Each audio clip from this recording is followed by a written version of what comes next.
Before I zipped my friend, the old convict, all the way up, I combed his hair. He liked his hair in place. I took off a couple days after that first death. I liked him.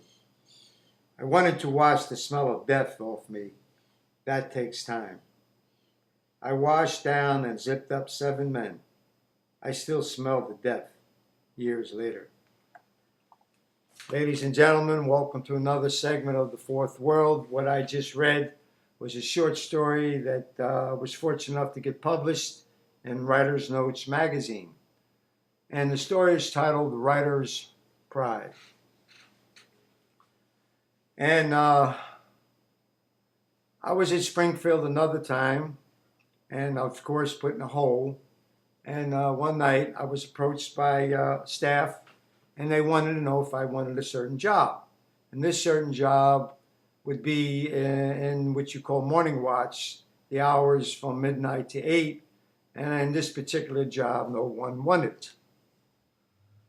So I didn't really ask, I just wanted to get out of the box, the hole, and I took the job. Well, come to be, the job was I had to go in the wee hours of the morning to the units where the terminally ill were, and I had to retrieve the dead bodies on a gurney.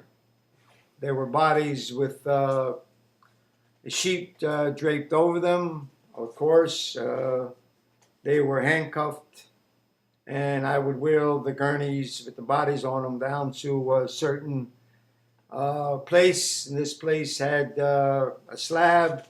I would struggle the bodies onto the slab, undress them and hose them down, and then I would have to get a certain staff.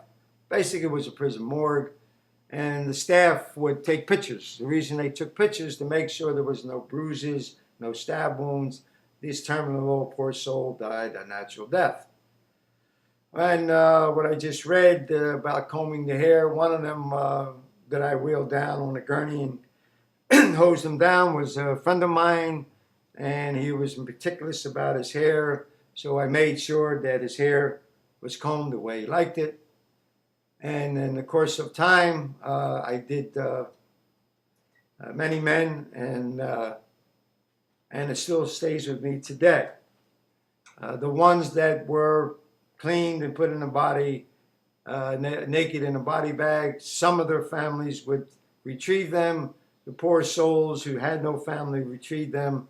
They would be cremated by the Bureau of Prisons, and their ashes hopefully would be sent to a church, and the church would pray over them and dispose of their ashes in a very decent way. So again, another segment of The Fourth World. And I want you to know that I'm getting a lot of response, and people are saying, boy, it was harsh, and how can you do that? But throughout time, please understand that stories have to be told.